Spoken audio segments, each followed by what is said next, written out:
Yes, there's an actual tool in Photoshop that allows us to erase the background. No, we are not talking about any selections or masks. You'll be blown away to see how powerful, customizable, advanced, and easy to use this tool can be. Sometimes it's so accurate, it's just amazing. But why do we use it? Why do we talk about it so much? There is one major drawback this tool actually has. And today, we're gonna see whether we can solve that drawback and make this tool one of the best tools to remove backgrounds in Photoshop. So without any further ado, let's get started.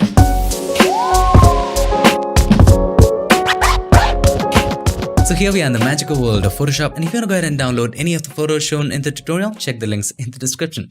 So first of all, where is the tool actually? Have a look right here, but this is the eraser, right?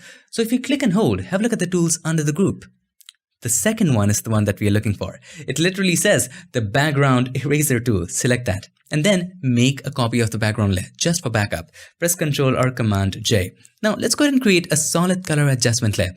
Click on the adjustment layer icon and then choose solid color. And we're going to choose a color like black and then hit OK. Now bring down the solid color adjustment layer under layer 1. Why? Because in layer 1, we're going to erase the background. So let's go ahead and select layer 1. And right now there is some settings set up. We're going to talk about settings later. We'll learn all about that. But I just wanted to show you how this tool actually works. So simply just start from the background. Let's make the brush a little smaller, softer, and start painting. And see how easily the background is being removed. Why are we seeing black? Because in the background we have black just below layer 1. And we are erasing the background in layer 1. Simply just paint and you're good to go. Have a look, so complex here, and we are easily removing it. So how does it actually work? You tell Photoshop what color the background is, you paint on the background, Photoshop analyzes what the background is, removes it. Now, there's one major drawback this tool has. We just did it, we just demonstrated it. Pause it, think about it for a moment. What is the one major drawback? Have a look at it closely. If we remove the background, then for example, I want something back over here. What if I accidentally painted right in here? What if I want this area back? There is no masks. If we were doing select and mask or doing any other method involving masks, we could have just painted white in that area and got that area back. That is the biggest drawback of this tool, that it works destructively. We cannot work non-destructively with this. Or what if we can? Hold that thought for a moment. We'll talk about how to make this tool non-destructive later. But right now, let's learn about all these settings at the top. So the first three right here, takes care of the sampling. How are we sampling the colors? Okay, so the first one right here is continuous sampling, this one. So wherever you paint, it continuously samples from the area under the crosshair. Have a look at it. So if I paint right here, it will continue to sample from the middle of the brush. See the crosshair in the middle, right? You just paint and it continuously samples. Now the drawback is, what if you put it over the hair? It also samples the hair and erases it. It is good when you have hard edges and the background color is constantly changing, all right? Otherwise, it's useless. The second one right here, let's go back, is one-time sampling. It samples just once. What does that mean? If you click on that and then you start the sample from here, it takes a sample from area under the crosshair, but it just doesn't continuously sample. So if I start painting from here, it samples the green color beneath the crosshair and then just keeps it as long as I hold down the brush, as long as I don't release the brush.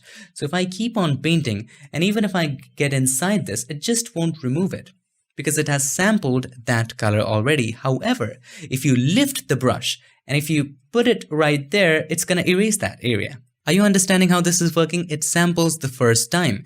So if I start painting from here, it samples the green color. And even if I try to get in, it just won't paint over there. Have a look at this interesting thing. Her eyes are green, right? So if I start painting from here, it didn't remove anything, but have a look. It removed the eye area because that area was green. So it samples just once. Now the third one is background sampling. Have a look at it. Sampling background swatch. So whatever color is in the background swatch, that color will be erased. But that's not very useful. The first two are the ones that we're going to use all the time. Mostly the second one is my favorite. Now let's talk about limits. Have a look. It's right up there. So what is limits? The limit settings allow you to limit from where you can paint, as the name suggests. And to understand the concept, I have a couple examples for you. Keep in mind, concepts are the most important thing in Photoshop. Have a look at this example. For example, we want to remove the yellow and keep the red. Right now, the limits is set to discontiguous. Have a look at what it does.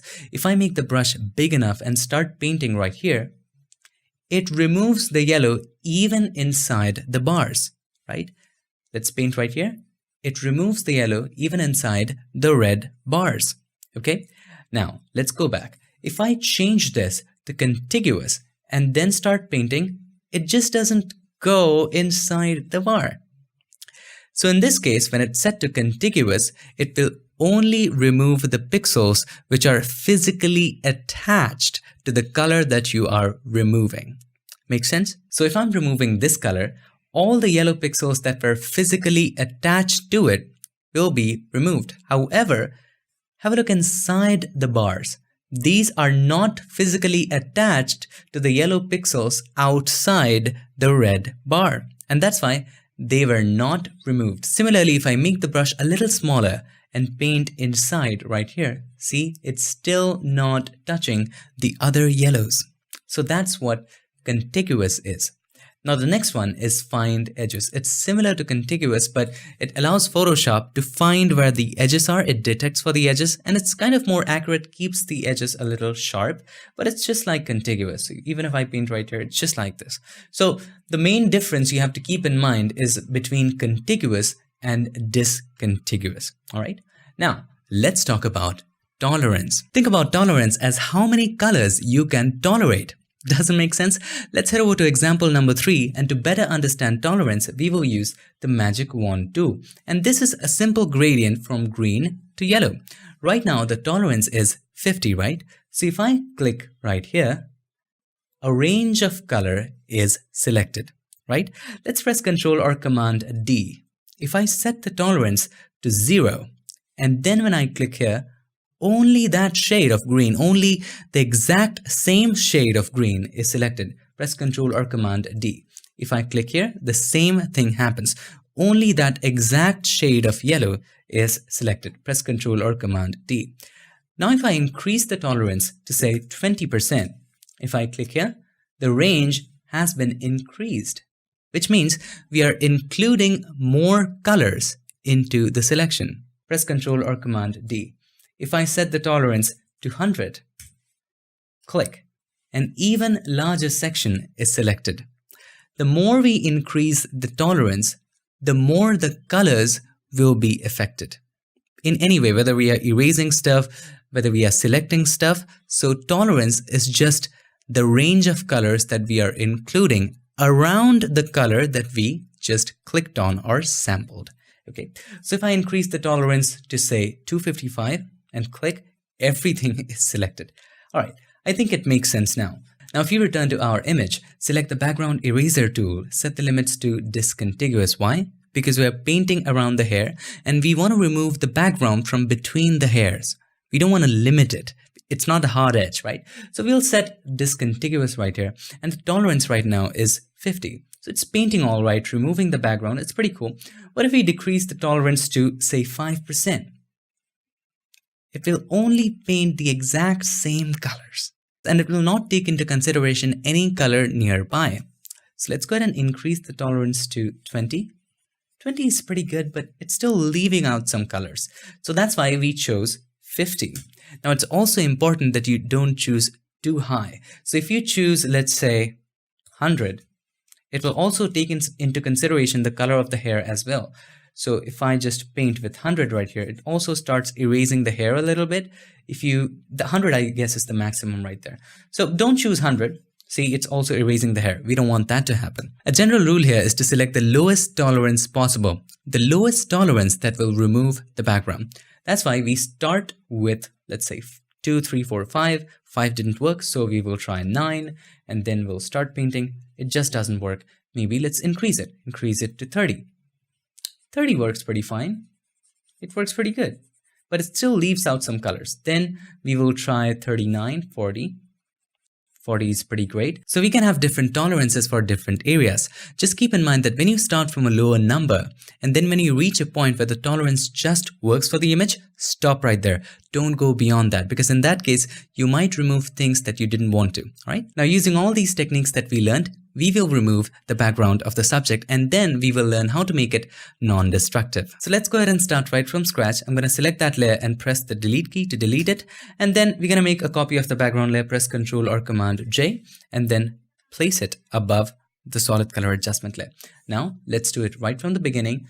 We're going to select discontiguous for the hair, and then 40% is fine. Let's see how that works. And if it doesn't work, then we increase, right? Just simply start and paint here. It's leaving out some areas as I can see. So I'm going to go with 50. 50 was great for this image. Now for your image, it might be different. Just around the edges. It's working pretty great. So sometimes it might fry up the edges. In that case, you might want to decrease the tolerance. So I'm going to go 45-ish. Just a basic one will do. Maybe if you want to increase it now, let's go 55. It was too much. Let's go 40-ish right here. This is okay. All right. That was bad. Let's go back. Okay, we have done the hair, but for the body, since this has a hard edge and we don't want to get inside, we will select Find Edges or Contiguous. Let's go ahead and select Find Edges. It just won't go inside. So Photoshop tries to find the edges. Sometimes it works, sometimes it doesn't. Let's try increasing the tolerance to 70. And if it doesn't work, we will select Contiguous. Since the background has a little texture, it's having a little difficulty. So we're going to select Contiguous right here and change the tolerance to 50 back again. Yes, it works pretty good.